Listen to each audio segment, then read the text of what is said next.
Olá, sejam bem-vindos mais uma vez ao Junta Podcast, nessa primeira edição em que nós temos um convidado. E hoje, um convidado para lá de especial. Eu estou aqui hoje com o Luiz Fernando Neto. Luiz, prazer em te receber. Tudo bem, João? Prazer estar aqui contigo. Luiz Fernando, 1,97? 1,97 de altura. Porque tu sabe, né, que o pessoal às vezes se apresenta assim, né? É? Eu não Quem é sabia muito disso alto não. pode falar assim, ó, meu nome é Luiz, eu tenho 1,97, né? Tá. O cara esquece o sobrenome e fala só de altura. Você que está ouvindo no áudio, vale a pena ir pro vídeo, viu? Para ver o Luiz aqui com a gente. Bem, o Luiz é médico e ele vai contar... Conta um pouco, Luiz, da sua trajetória aqui pra gente. Será que você seria uma boa ser arquiteto também, João?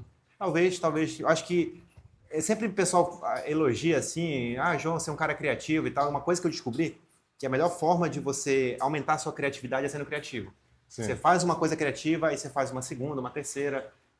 Você começa a ganhar a habilidade da criatividade, né? Que eu acho que não é só um dom, é uma habilidade.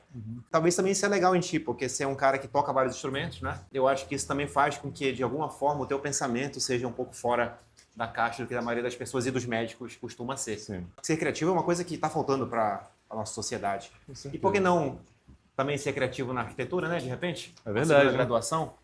Mas, Luiz, enquanto eu te sirvo um café, me conta, quer dizer, conta para eles, né? Quem é você, conta um pouco da tua trajetória. Então, João, como você já disse, eu sou Luiz Fernando, né? Sou santareno, paraense, então, por isso, né? Eu me formei aqui na UEPA como médico há 2 anos atrás, 2 anos e meio para ser mais específico, né? Inclusive fui teu aluno, né? Já era teu amigo de longa data e acabei sendo teu aluno também, né? Tentei reprovar, não consegui, né? Graças a Deus. Tá aí hoje no mercado de trabalho. Às vezes eu me culpo por isso, mas... É verdade. Fui aluno do João, estudei aqui na UEPA, me formei na metade de 2022. Assim que eu me formei, João, eu já saí para trabalhar em certas localidades de difícil acesso. Eu me formei em 2022, viajei para Oriximiná, comecei a trabalhar lá, no posto de saúde mesmo, atenção básica. A partir disso, eu fui contratado para trabalhar numa unidade de saúde fluvial, lá de Oriximiná, pela prefeitura de Oriximiná mesmo, em que a gente atendia as comunidades ribeirinhas do Alto Trombetas. É um rio muito extenso, várias comunidades, acho que 29 comunidades apenas nessa região, mais de 6 mil pessoas, e a gente saía de Oriximiná, fazia uma viagem de 20 horas quase, 18 a 20 horas, 170 quilômetros de rio, para chegar em Cachoeira Porteira. Pensa num lugar bonito. As pessoas têm uma ideia, só para tentar contextualizar, porque a maioria das pessoas que ouve e vê a gente não é daqui do Pará, né, daqui da região norte, mas de Oriximiná para Santarém. Oriximiná é uma cidade relativamente, né, não é pequena assim, ela tem o quê? Uns 80 mil pessoas? Por aí, 80 mil pessoas. Então é um centro urbano até desenvolvido e tal. E o que acontece é que de Oriximiná para Santarém, você precisa pegar uma lancha, um catamarã que dá quantas horas? Mais 11 horas de viagem, de barco. Não, de barco, né? Mas de catamarã é umas 5 horas. Na né? lancha, 5 horas. 5 horas, Isso. 6 horas. Mas de barco, que é como a maioria das pessoas trafega, 11 horas era um trecho de ida ou de volta para lá. Então o Luiz, ele ia de Santarém para Oriximiná, ou seja, já morava lá em Oriximiná, e lá ele pegava um outro barco para fazer essa missão, né, o trabalho dele. E o que acontece, a gente tem que ter uma ideia que da extensão da Amazônia, você pode até pensar no Rio Amazonas, né, um rio enorme, os maiores do mundo e tal, mas além dele, existem vários rios enormes. Vários outros. Que existem várias cidades e comunidades ali que ficam na margem deles, como por exemplo o Rio Tapajós, passa por aqui e tal, e lá na região onde ele trabalhava é o Rio Trombetas. Então ele ainda pegava ali dentro do Rio Trombetas mais quantas horas? Mais 16 horas. 16 horas de viagem, né? Isso. Então, para você ver, ou seja, esse paciente que ele está vendo, ele está a 16 horas de Oriximiná, que por sua vez está a 10, 11 horas de Santarém. Então isso é para você entender a imensidão e da importância do trabalho. E assim, é interessante também que o Luiz, ele foge um pouco da regra, né? Aquela coisa do cara se forma, quer ficar num centro urbano maior, numa capital, numa cidade de polo referência, e ele decidiu fazer isso. Por quê? Por que deu isso em você? Assim, João, tem a questão também de eu me identificar muito com a terra, né? O local que eu cresci, o local que eu vivi, o local que a minha família viveu, né? As particularidades que um indivíduo amazônico ainda tem também, né? De gostar de estar, né, de gostar de estar perto do rio, de gostar de estar nas comunidades, entendeu? Então, assim que eu me formei, eu já tinha essa perspectiva realmente de trabalhar de um formato diferente, né? Não queria estar trabalhando na cidade, não queria estar trabalhando no hospital.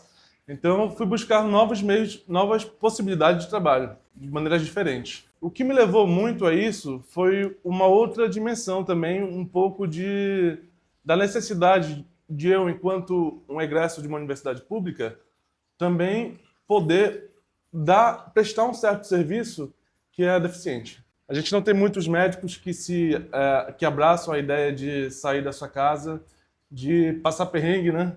De ter que dormir, às vezes, em locais improvisados, de ter que usar meios de transportes improvisados, de ter que improvisar no dia a dia da medicina, né? Eu senti isso como uma necessidade tanto do próximo, mas também quanto uma vontade minha também, porque é algo que eu realmente gosto. Além da medicina, de estar atuando desse formato, eu também gosto de estar nesses locais. Então, para mim, foi algo assim muito gostoso. Muito bom mesmo. Eu acho que alguma vez você chegou a conversar comigo que você nunca deu um plantão na urgência ali, né? Na vida. Nunca dei. Já parti para discriminar. Legal, legal. E assim, você atendeu, né, uma unidade de saúde da família no perímetro urbano. Sim.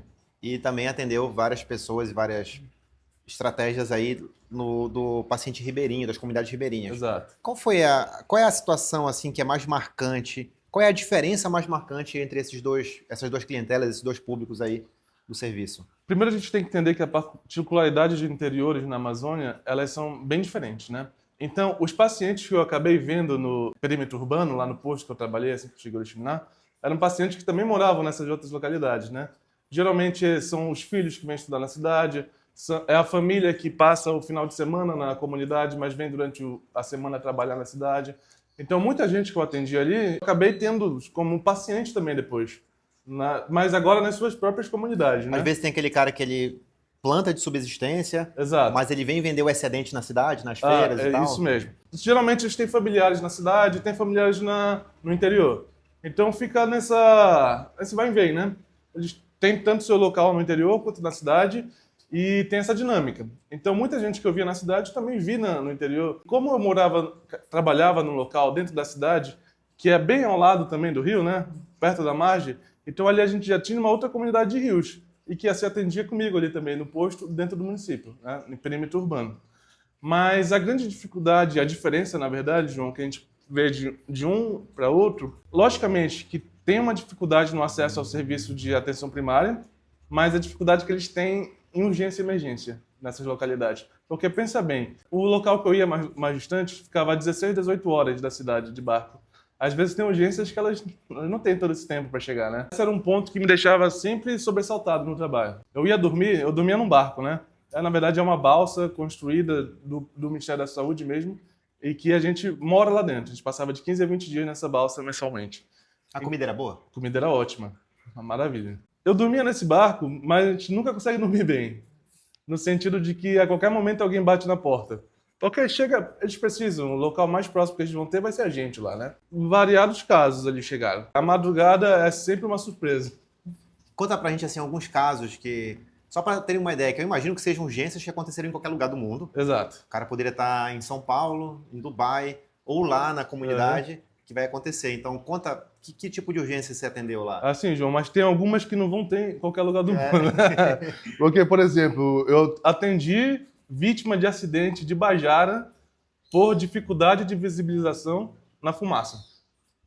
Cara, isso aí é uma coisa interessante, que eu conversei com os quilombolas, ali da região do Arapemã, aqui em Santarém, em Saracura, que acontecia algumas coisas assim, os caras saíam para pescar e se perdiam, né? Porque perdiam a referência da fumaça, então voltavam muito desidratados, com insolação, entre outras coisas assim. Então, interessante, né, como as mudanças climáticas, elas vão trazendo novos contextos, né? Elas afetam muito, porque eu não sei se todo mundo acompanha, eu acho que tu tem muitos seguidores que é do Brasil inteiro, né, também de outros países, mas a gente, desses últimos 2 anos aqui na Amazônia, principalmente nos interiores, né, no Pará, principalmente, que foi onde mais teve foco de incêndio, a gente viveu pelo menos um mês em intensa fumaça.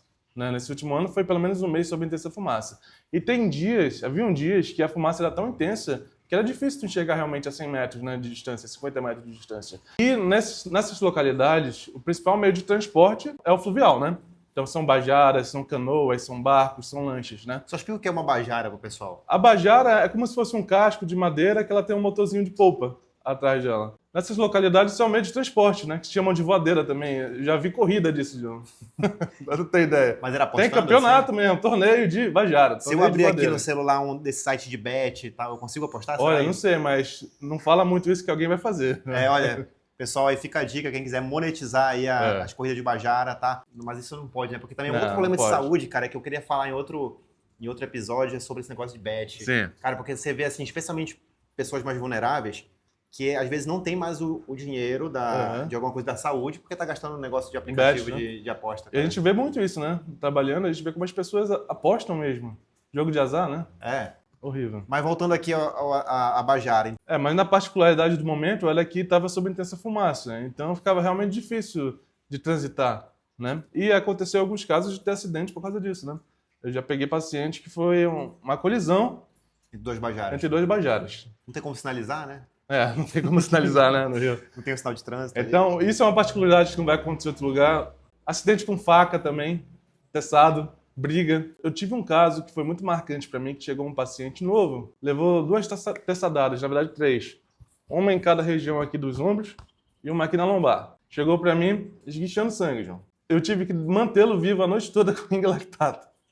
Com ringue lactato. Não ia ter concentrado de hemácias ali, eu não ia ter adrenalina, não ia ter nenhuma droga. Eu estava numa atenção básica, realmente, um posto de consulta. O que me ajudou, e também ajudou o paciente, claro, foi o Dr. Eric Jens. De manhã, amanheceu, o paciente chegou para mim mais 11 da noite. A gente ficou com ele até de manhã cedo, que foi quando eu consegui falar com o Eric Jens. Estava um temporal horrível lá, né? Nenhuma lancha ia buscar a gente, porque... Tem esse sinal essa questão da comunicação, Da né? comunicação, o sinal de né? telefone, Exato. de internet. E também estava com um temporal tão grande ali que as lanchas de apoio, elas não iriam até lá. Porque eles iam se colocar em risco também, durante esse temporal, né? Amanheceu, eu consegui falar com o Dr. Eric, solicitei um avião, que ele tem a fundação Dieter Mosek. Graças a Deus, conseguiram ir lá buscar o paciente e deixar no hospital municipal de Oriximiná. E tá vivo, tá bem, ficou perfeito. O Eric também é outro cara que já topou um convite aqui para participar do programa. E em breve a gente vai gravar lá na casa dele. E é muito legal, eu acho que é um cara que vai ter muito a adicionar sobre essa vivência e as experiências e as estratégias, né, para o futuro da saúde na Amazônia, da saúde ribeirinha. Sem dúvidas. Ter uma ideia assim, então o avião saiu daqui de Santarém. Saiu de Santarém. Foi lá numa cidade... Próxima à Cachoeira Porteira, que era a última comunidade. E de lá deixou o paciente no Hospital Municipal de Oriximiná. Quanto custou pro paciente isso? Nada. R$0. R$0. R$0. Isso é muito legal, né? Aham. Então imagina em outros lugares do mundo se isso é possível assim, né? Difícil, né? Às vezes, cara, um cara que tá na periferia de São Paulo não consegue chegar lá nos hospitais centralizados e tal. Um cara aqui na Amazônia, quando uma estratégia é muito bem feita, ele tem mais acesso à saúde, Mais acesso à saúde. mais cidadania Isso. do que as pessoas que estão nas periferias das grandes cidades, né? Isso. Então é uma coisa que a gente tem que discutir melhor, assim, né? Com certeza, com certeza. Até também a questão de que é cada vez mais ideal, João, a gente levar os médicos às comunidades e não trazer a comunidade até o médico, né? Porque o olhar na comunidade, tu começa a entender quais são os processos determinantes de adoecimento ali, né? Então, quando tu faz uma consulta ou um trabalho que seja mais imersivo, que tu esteja realmente na comunidade, que tu entende quais são as necessidades da comunidade, que tu entende quais são os determinantes de trabalho, laborais, determinantes culturais que adoecem essa comunidade, tu consegue ter um trabalho muito mais eficiente. Então, é interessante esse modelo que está se colocando na Amazônia das unidades fluviais, né, móveis. Então, isso é algo que tem um futuro muito promissor e espero que continue sendo investido nisso. Claro que é um investimento alto, né, na embarcação, no pessoal e tudo mais. Uma crítica que eu tenho, cara, nesses modelos é que muitas vezes, por exemplo, eu já vi que as contratações de médicos para essas equipes aí quase sempre são feitas por headhunters, né, caçadores de talento, vamos dizer assim, lá em São Paulo. São Paulo, Minas Gerais e tal.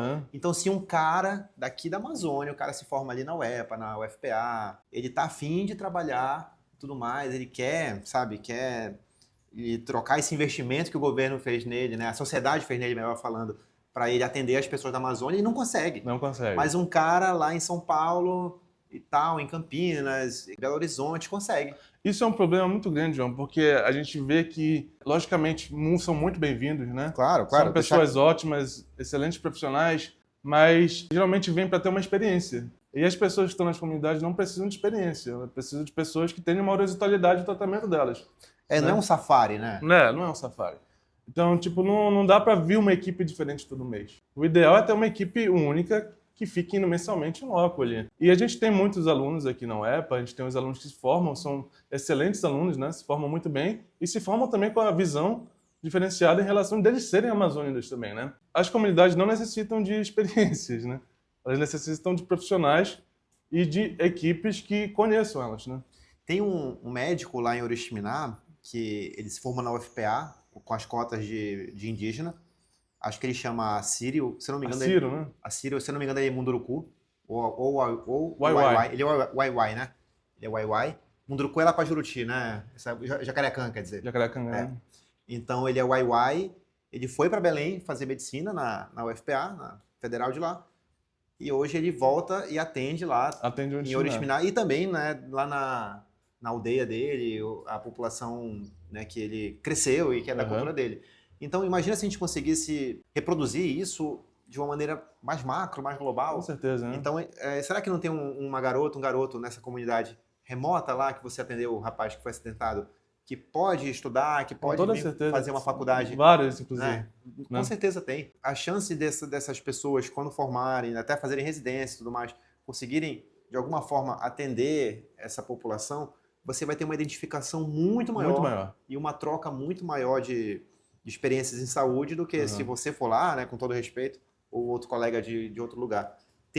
Isso é interessante a nível científico, que teve um estudo muito famoso no British Medical Journal, BMJ, no finzinho da década de 2000, que foi o seguinte: eles tentaram pegar em bairros, né, lá de Londres, bairros mais periféricos e tudo mais, com pessoas em situações mais vulneráveis, e viram que aqueles bairros em que tinha muito jamaicano, né, muito imigrante de origem africana também, aqueles bairros em que os médicos lá de família eram negros, você tinha indicadores de saúde muito melhores. Quando, claro, eles tiravam variáveis ali que confundiam, né? A mortalidade infantil era menor, a mortalidade materna era menor, o nível de controle de doenças crônicas era melhor.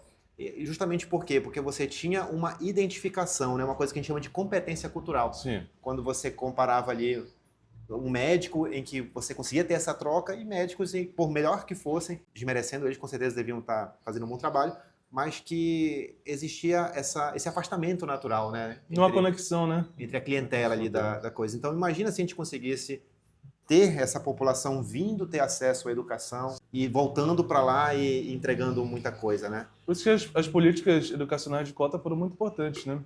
E devem ser mais importantes. Devem ser mais importantes e devem ser melhor aplicadas, né?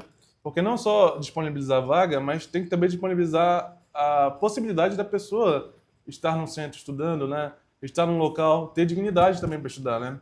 Eu tenho uma fé muito grande, uma expectativa enorme nesse curso de medicina da UFOPA, que está começando. Vi o processo seletivo deles, então tem cota para quilombola, tem aluno cota indígena, tem cota para pretos e pardos, para questão social e para deficiente também, né?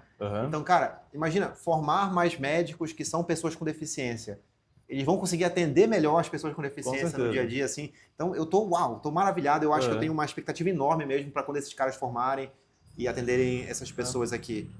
A gente já percebe isso, cara, aqui no dia a dia, como mudou o panorama de saúde aqui na região desde que a UEPA, né, a universidade que eu e você somos egressos, começou a formar mais gente e tal, e já tem um atendimento de saúde com a nossa cara. A gente já percebe que tem uma diferença positiva. Então, sabe, a minha expectativa é enorme mesmo para esse curso da UFOPA. Que eu acho que esses alunos vão ter lá na UFOPA mais chance de ter contato com pesquisa, né? De repente fazer pesquisa com essas populações que são negligenciadas na comunidade científica, no que diz respeito que quando a gente vai pensar no ensaio clínico, vai pensar em vários estudos que decidem como vai ser a medicina, que remédio vai ser usado, como vai ser usado, eles não incluem essa rapaziada, não incluem essa população. Pô, será que com o advento dessa fase nova que a gente está vivendo na Amazônia, será que a gente não vai conseguir incluir aquela comunidade ali para um trabalho clínico específico, um trabalho ecológico? Então, eu tenho uma expectativa enorme mesmo, cara. Tô arrepiado aqui, ó. É legal, quando a gente fala de universidade, falar também de mudanças climáticas, né? Sim. E a gente tem visto aí que você tem sido, eu diria que um ativista, né, do clima. Você esteve recentemente ali falando com o pessoal do G1, da CNN também, sobre essa situação. Então, o que você gostaria de falar mais sobre isso? É um problema, João, que a gente conseguiu sentir na pele agora, né? Até então, poderia ser que para muita gente, e que era realmente, mudanças climáticas era algo pouco tangível. Mas nesses 2 últimos anos, pelo menos aqui na Amazônia, a gente começou a perceber que isso é super palpável. As pessoas começaram a perceber que isso é super palpável, que foi com as queimadas, né? As queimadas na Amazônia. O Pará queimou demais.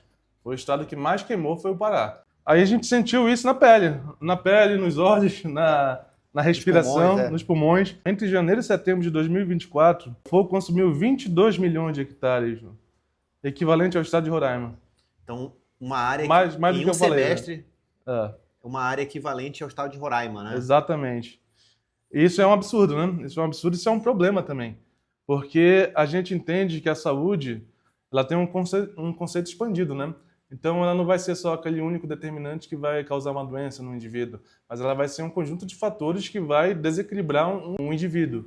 Então, se a gente não tem um ambiente saudável, a gente não tem um emprego saudável, não tem um acesso à educação interessante, não tem acesso a lazer interessante, o indivíduo não tem como ser saudável sem esses condicionantes.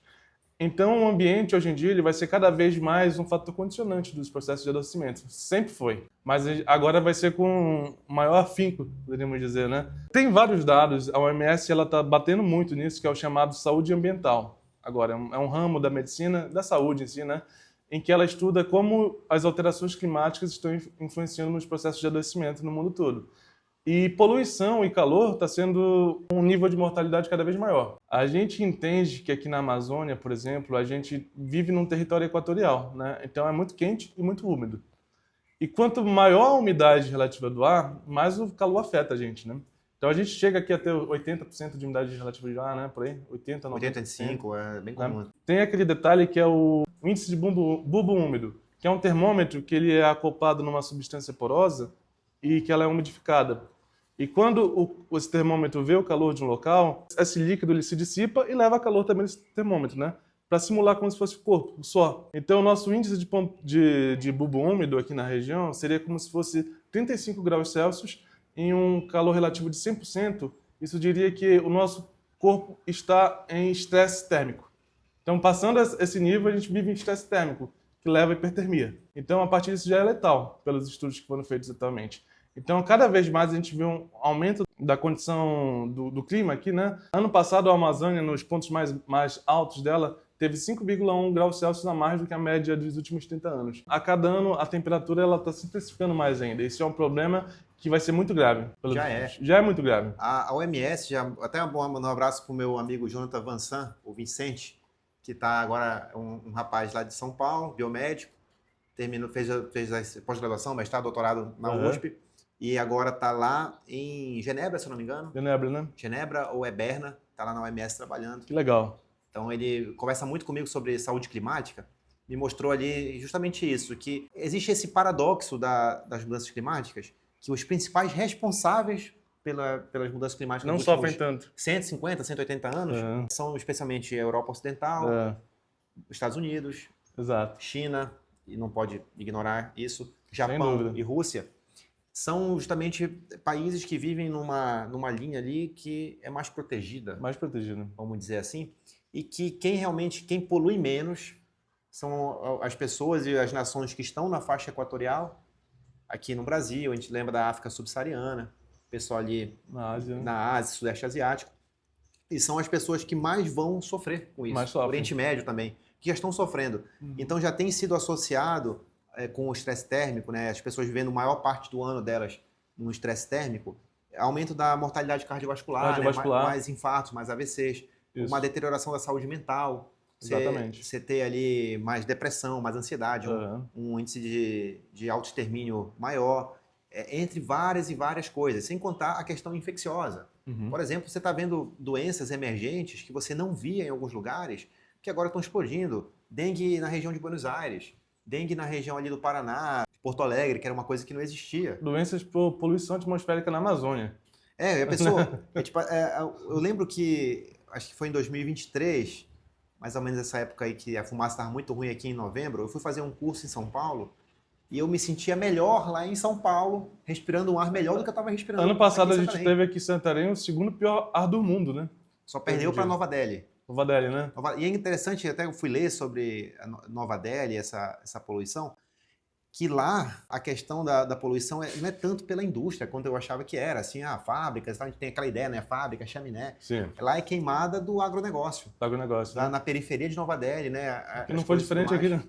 E também do trânsito, né? O trânsito de Nova Delhi fazendo isso. E tem que entender, assim, quando eu vi essa situação de Nova Delhi, tem uns 25, 30 anos, que está insustentável. Insustentável. Então você vê, assim, até compara índice de saúde, a expectativa de vida em Nova Delhi ela é muito menor do que o resto da Índia, que já não é muito boa.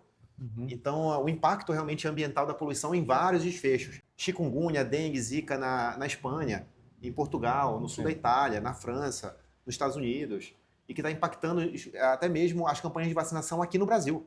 Isso. A gente não consegue tanta vacina assim no Brasil porque a Takeda, né, que é uma empresa, se não me engano, japonesa, não consegue fabricar mais, porque agora esse mundo que tem mais dinheiro, paga em euro e dólar, está conseguindo pegar nossas vacinas.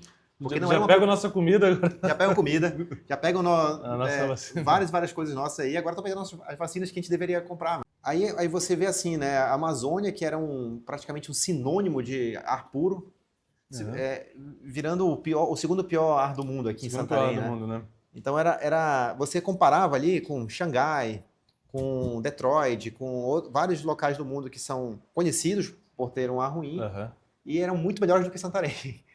Então isso era desesperador. E aí você leva uma outra coisa que é um conceito do refugiado climático, né? Isso. E me conta aí, nessa tua experiência como ativista do clima, o que você tem para contar pra gente sobre isso? Assim, João, os processos o dito progresso, né, que é aqui na Amazônia, eles se dão muito em relação ao agronegócio, né? Outro lado também que eu já estudei, principalmente na faculdade, fiz pesquisa com isso, eu faço parte de um grupo de pesquisa também em relação ao uso de agrotóxicos. O que a gente vive aqui ao entorno da BR-163 e da PA Transuruará, talvez a gente poderia falar de refugiados climáticos, né? Refugiados da poluição ambiental, poderia dizer de uma maneira mais interessante. A gente vê que muitas comunidades que antes ali existiam, elas foram sufocadas pela pulverização de agrotóxicos e não conseguem mais viver ali. Então, esse é um outro lado que precisa de muita pesquisa, que é difícil fazer o nexo causal, né, do adoecimento e do agrotóxico. Mas aqui no Planalto Santareno e agora na Amazônia, né, que veio descendo pela BR-163, todo esse trajeto, todos esses empreendimentos, então a gente está tendo um problema muito grande, que é a pulverização de agrotóxicos, né? E muitas comunidades que viviam em torno desses locais, que hoje são plantações, já não podem mais viver por ali. Então, poderia dizer que são refugiados? Sim, com certeza, porque as pessoas têm uma ideia que o refugiado climático é, sei lá, aquela coisa... A chuva deu muito grande. Deu uma erupção, os caras não conseguem mais morar. Não, cara, qualquer pessoa que ela é expulsa da sua casa, seja por uma condição extrema, como uma inundação, algo do tipo, tempestades, etc., mas também uma pessoa em que o ambiente já se torna inóspito para ele exercer a atividade econômica que ele fazia antes, ter o emprego que ele fazia antes, ou ter a saúde que ele tinha antes. Isso. E para isso ele é obrigado a se mudar. Esse cara é um refugiado climático. E a gente vê isso de uma maneira bem intensa, porque eu estou trabalhando nessa área agora, né? Estou fazendo parte de um projeto de pesquisa para ver as interações do agrotóxico e a saúde aqui no Planalto Santareno. Então eu vou a algumas comunidades, eu atendo os pacientes nessas comunidades e a gente percebe as queixas, né, respiratórias no momento da pulverização de agrotóxico. Tem uma escola que ela é muito fundamental nesse ponto, que ela se localiza em Belterra, aqui do lado de Santarém, né? Pra quem não sabe, Belterra é uma cidade vizinha, Santarém é 40 quilômetros daqui, né? 1 hora de carro. E é uma escola que ela é rodeada por plantação. Então, no momento da pulverização, as crianças passam muito mal na escola. É enxaqueca, é enjoo, a pele toda cheia de coceira, os olhos ardendo.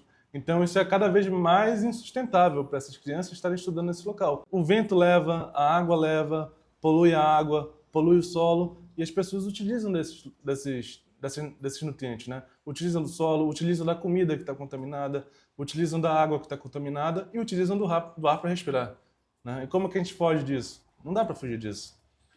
Então, assim, você expulsa essas famílias, essas comunidades, elas vão para a periferia de grandes cidades, vão para a favelização, vão precisar, né, passar por situações que elas não precisariam.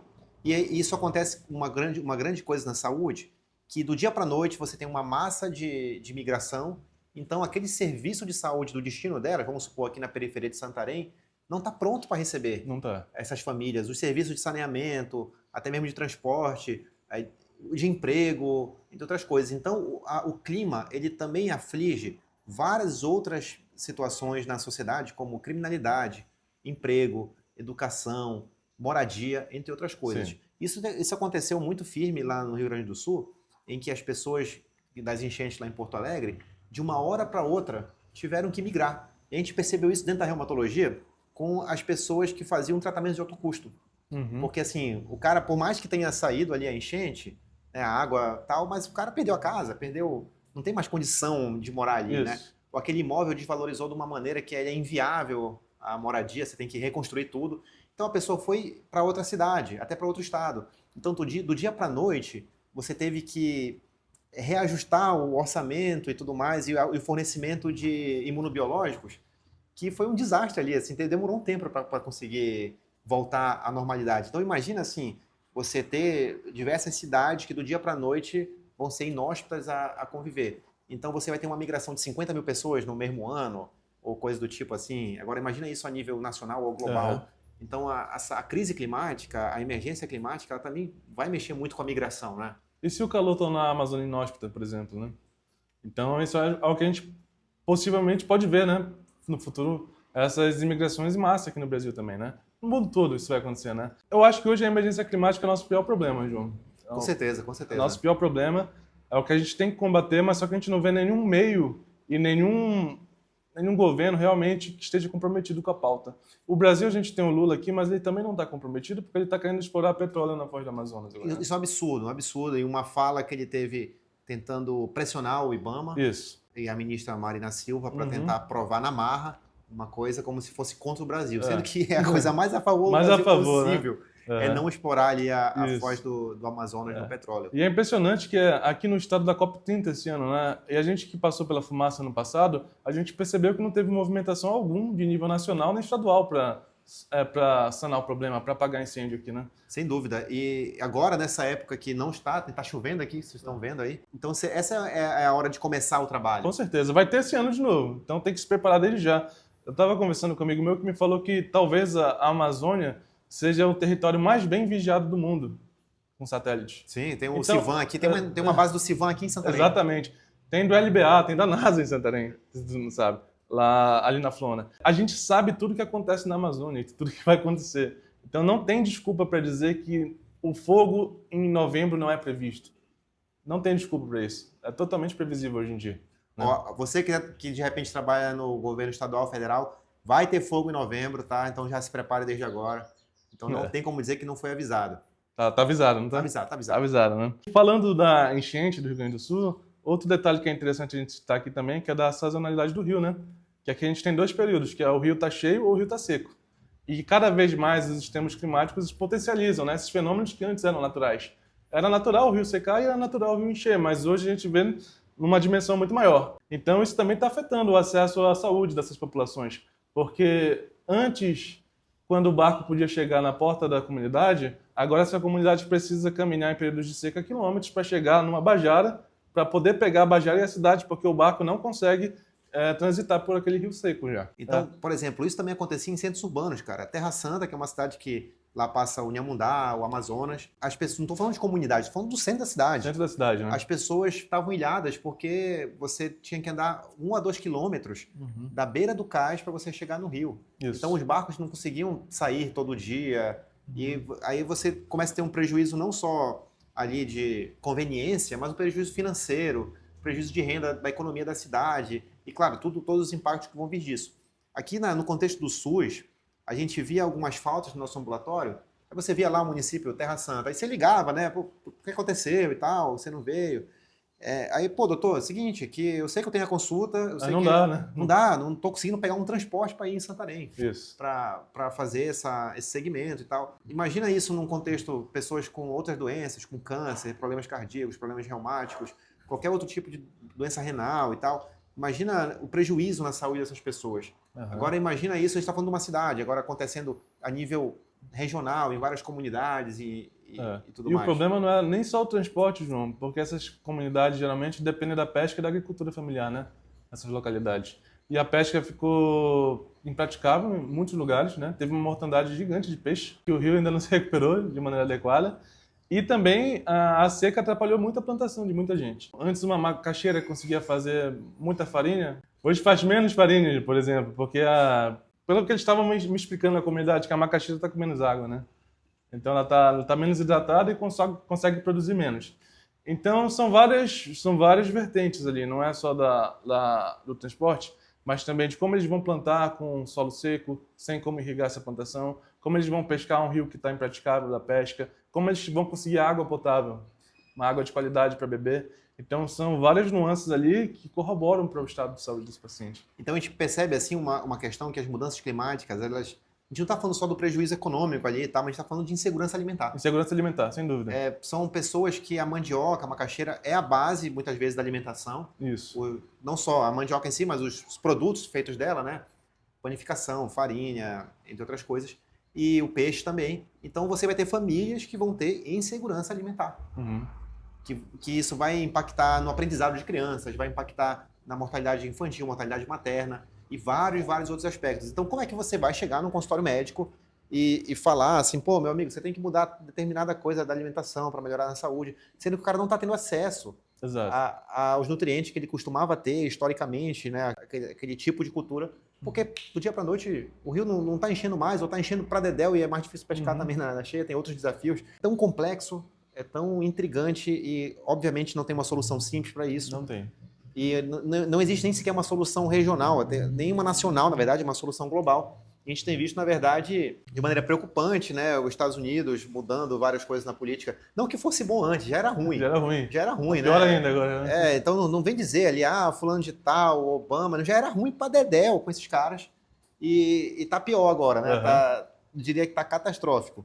Só para ter uma ideia, Luiz, para essa questão, uma grande coisa que a gente tem que mudar é a matriz energética, né? Sim. O Brasil tem uma das grandes nações do mundo, tem a melhor matriz energética. 92% da nossa energia elétrica ela é feita de fontes renováveis, né? Aí você vai pegar os Estados Unidos, se eu não me engano, você me corrige aqui, é 21%. 21%? Apenas da matriz energética deles, elétrica, Sim. ela é de fonte renovável. Os caras fazem ali para ter energia elétrica rodando ali, os caras estão queimando combustível fóssil, é termoelétrica, é carvão, é óleo diesel. Isso aqui é coisa de muquifo, coisa de quiosque, meu amigo. Então é um país que é a maior assim. Democracia do mundo, mais atrasada. Então me preocupa quando você vai perfurar ali a Foz do Amazonas, porque você pode ter um impacto nisso aqui. Então você pode vai acabar aumentando ali o percentual de combustível fóssil queimado, né, para a nossa matriz energética. Um elogio também à França, que a França agora está atrás do Brasil, mas é 91%, 91%? Da energia da França elétrica renovável. Né? Mas pelo que eu vi, a França também está, pela Guiana, está indo petróleo do mesmo lugar. É impressionante isso aí, né? Então a gente tem que ter uma mudança a nível global, mas não parece que nós estamos na década dessa mudança. Não. João, se chega um paciente parado no hospital, é emergência? É emergência. Tem que atuar na hora? Tem que parar tudo que você está fazendo, toda a equipe tem que ser acionada para atender aquela situação, que ela ameaça a vida, né? Acho que a natureza está quase dando no PCR, né? Tá, com certeza. Então, só que o que acontece? É como eu gosto de falar, assim, a natureza, o planeta, Terra, a espécie humana, ela está com uma situação clínica que é de ficha vermelha. De ficha vermelha. E quem está triando ali, deu uma ficha verde para ela. Exatamente. Assim, ó, eu sei que o seu caso, ele não dá para esperar, tem que ser agora, mas eu vou te dar aqui uma ficha que você tem que esperar 4 horas para ser atendida. Vai sentar ali. Bora fazer um plano para daqui a 20 anos a gente pensar em mudar alguma coisa. Não dá. Não dá tempo. É, como se fosse assim, ó, você tá com falta de ar, né? Tá, beleza, eu vou te encaminhar aqui pro posto de saúde. É tipo isso que aconteceu. Ambulatório de sepse. Ambulatório de sepse grave, de choque séptico, de parada cardíaca, de hipercalemia. Exato. E por aí vai. E, cara, mas assim, eu vejo uma pouca mobilização. A pessoa que mais sofre e vai sofrer com as mudanças climáticas, elas ainda não têm a dimensão disso. Não tem. Não tem a dimensão da gravidade disso, né? E ao mesmo tempo eu fiquei de uma certa forma satisfeito recentemente, porque houve essa lei absurda, né, da 10.820 aqui dentro do Pará contra a educação e a educação indígena principalmente, em que houve uma robusta mobilização dessas pessoas mais vulneráveis e que com muita organização conseguiram derrubar essa lei, conseguiram uma vitória. Então existe essa falácia de que você não gostou, então daqui a 4 anos você vota e muda. Isso é absurdo. Absurdo. Então a gente teve uma vitória em questão de 40 dias, 45 dias. Por aí, né? De uma intensa mobilização. Cansativa. E os caras foram lá e tal e conseguiram resolver. Isso. Então, olha só, a gente está aqui falando que como seria bacana esses ribeirinhos, esses indígenas virarem médicos e outros profissionais, e era uma lei que praticamente cortava a chance deles, né, terem esse tipo de coisa e tudo mais. E os caras foram lá e conseguiram. Então, por que a gente não consegue se organizar e fazer as coisas acontecerem com o clima? O movimento indígena e os professores estaduais deram uma aula para a gente de organização, né? Pro Brasil, né? Pro Brasil. Pro mundo, talvez, Pro né? mundo, De com mobilização. certeza. Porque a gente vive com uma certa falácia de que o Estado do Pará é preocupado com o ambiente, né? É preocupado com seus povos tradicionais, mas não é. É só uma capa mesmo pensando em COP30, né? E depois da COP30? E depois o que acontece, né? Então o Helder Barbalho vai lá, vai em Nova York, se diz preocupado com o meio ambiente, se diz preocupado com os povos tradicionais. E aqui ele, não só ele, né? Tem que deixar claro, os deputados estaduais, federais, né, que o apoiam, praticamente ignoram ali. Ignoram essa realidade. Quando a gente vai falar de saúde aqui, quando a gente vai falar de ambiente, quando a gente vai falar de educação, de acesso a essas populações, é uma burocracia imensa, né, para conseguir alguma coisa. E só a luta mesmo foi capaz de mudar alguma coisa, né? Foram várias semanas de mobilização intensa, ocupando o prédio da SEDUC em Belém, ocupando a BR-163 aqui em Santarém, que eu tive a oportunidade de ir algumas vezes lá. Até pude ficar junto com o grupo da CESAI lá, que estava em atendimento, também ajudei eles por lá. Mas foi muito interessante essa luta e mostrando pra gente como isso é possível, né? Como um novo futuro é possível, mas tem que lutar, tem que ir pra cima. Não dá pra aguardar. Então, se você está querendo fazer alguma coisa, o mínimo que você pode fazer é compartilhar esse episódio com os seus amigos, né? Com certeza. Ou seguir aí o Luiz também nas redes sociais. Fala aí teu arroba, Luiz. Luiz FRMN. A gente vai deixar aqui no link, né? Facilitar. No Instagram. Tô treinando o LinkedIn agora, né? Que me falaram que é bom. É bom. Tem que fazer um canal no YouTube. O TikTok também é uma coisa que o pessoal tá indo mais. E então é interessante, também, já que a gente falou de rede social, também essa cautela que a gente tem que ter para o futuro, como o negacionismo científico e climático como uma forma de negacionismo, ele tem atingido as redes sociais e as big techs, né, que a gente pode até dar nome aos bois, né? O senhor Elon Musk, que é um palhaço, eu diria. Palhaço. O senhor Mark Zuckerberg, né, Outro palhaço. Outro palhacinho. Tem aquele CEO ali do Google, que até nem sei o nome dele, mas que também fica ali por trás das câmeras e tal, né? Um cara que aparece muito, mas também que tem mudado muita coisa ali. Jeff Bezos também, né? Jeff Bezos, ele não é tanto da parte da telecomunicação, ali da... Mas também, né? É bilionário, então sempre bilionário sempre Bill Gates eu não sei como é que tá ele, né? Bill Gates, ele tá mais de boa, mas então eu não posso muito falar dele. Mas o que acontece? Essa rapaziada aí fica esse negócio de incentivar esse negacionismo climático nas redes sociais, porque é benéfico para os algoritmos deles, para os negócios deles e tudo mais. E tem deixado o mundo... E quanto pior para o mundo, melhor para eles, né? É, sempre assim. Sempre foi assim. Sempre foi assim. E sempre vai ser. Então, ó, terminando aqui nosso episódio, presenteando o nosso amigo Luiz Fernando com um charuto Romeu e Julieta, direto de Havana. Aqui, ó. Presente nosso aqui. Lembrando que isso daqui vai ser só de enfeite, tá, gente? Só de enfeite, porque é ruim pra saúde isso aqui.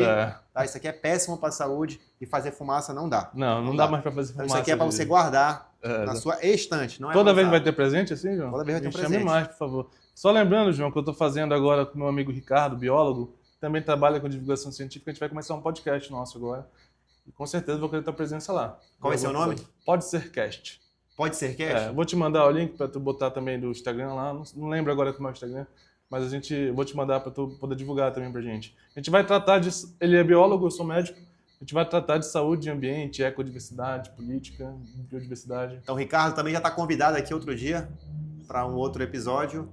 E Luiz, muito obrigado aqui por você ter vindo. Agradeço. Foi muito bom e espero que tenha mais episódios assim com convidados. Acho que é uma dinâmica mais interessante, né? Então é isso, pessoal. Até a próxima. Até mais.